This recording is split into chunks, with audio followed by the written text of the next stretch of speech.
Are you guys excited yet? Man, I cannot wait for this game. I have taken a few screenshots of the last video they've posted about facilities, sponsorships and finances, and I've looked through them and picked apart some things that I saw. So let's take a look. So we are in the breakdown screen of finances, and here we can see a lot of numbers, but it seems like if you don't want to look at every number in here, you can just look at the right where you can see your total balance. In this case, it's 61,500,000. Then we have starting balance and change. Then there are income and outgoing. So you can easily see if you still have cash for a one-off purchase by looking at total. And you can see if you can pay more upkeep for facilities or staff by looking at the income and outgoing. If income is more than outgoing, you are good to go. If it's the other way around, you will have to make some cuts, maybe fire a few staff. Here we can see the facilities, and something new that I spot is the condition and effectiveness. So the lower the condition, the less effective it will be. So here we can see sort of what I was saying in the previous video. The staff facilities look like the way you will improve your pit crew and scouts. So the pit crew is going to get some of that weekly experience gain.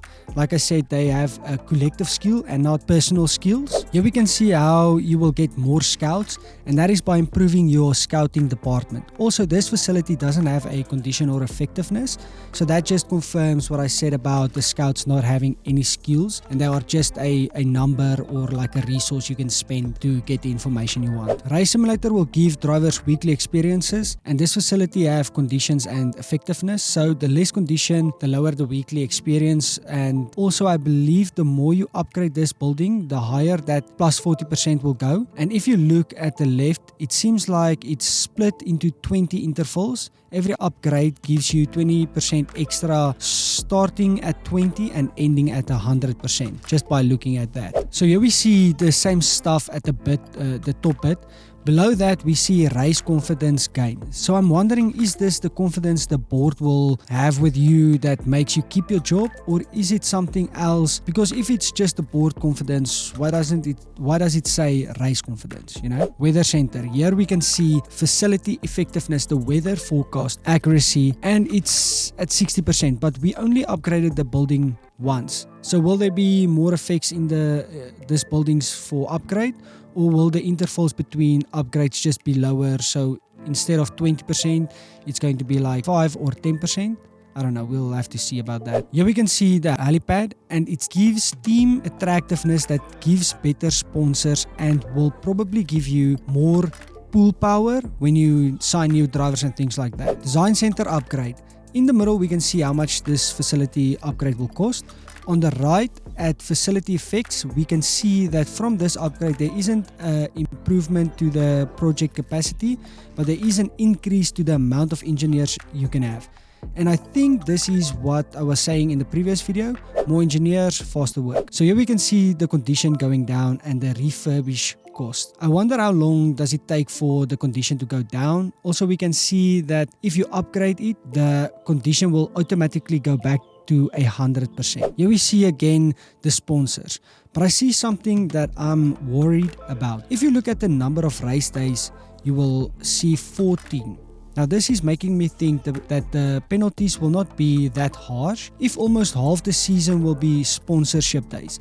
So here is where I think a problem might be. If the penalties aren't that harsh, you will just take the maximum amount that you can get and get as much money as possible.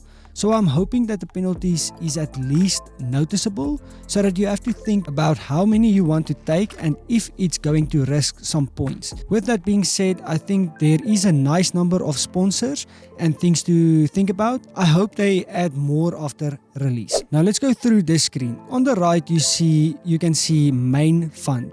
This is the amount that they will pay just to be your sponsor. Then under that is sponsor obligation. This is the amount you will get from doing the thing on the left. Sponsor requirement is what you set in the start of the deal, and you pick the amount that you will do of the things on the far left. After that, you pick the sponsor obligation. So let's say you take 3, and then you pick race simulator event and merchandising and race hospitality. Then in those 3, you pick how many times you will do each of them Man, I hope this isn't confusing, but that means you have a lot of options and I kind of like that. I like the screen. It's a lot like FM22, and the reason I like it is because they can do so much with this. But let's look at what we have for now. There is short-term goals and long-term. So short-term, they just want us to finish in 6th place, but long-term, this is a bit confusing. But what I understand from this is that from now until 2025, you have to score in one of these 3 seasons 6 podiums. So don't have to be this season, but have to be one of the 3 seasons. I think they can do a bit more with this. Maybe say in the next 3 seasons we want an average 6th place finish, or have a long-term goal to take a rookie driver and have him finish consistently in the top 10, depending on what team you are and so on. I also just want to say this might be in the game. I don't know. I'm just going from what I can see here. I will ask on Reddit and see if they respond again, or maybe it was just a one-time thing. Just a quick note, I think this team rating is just what the board think of the team and where you are compared to where they want you to be. The number can't be points and things like that, but we will have to wait and see what this is, or if you know, please let me know in the comments. Now last thing, and this have been confirmed by them, as I've shown you guys before, when you get this message, your save is done. GG's to your game. You're starting over. Now they have taken in to consideration all the things people have been saying, and they are probably going to change this, maybe not for this game, but probably for the next one. Tomorrow is a live stream from them. I might do a live stream with them and look at the gameplay with anyone that wants to join. I'm not quite sure if I'm going to do this and if I'm going to be able to do this, but I'd like to do it. Thanks for watching. See you guys on the next one.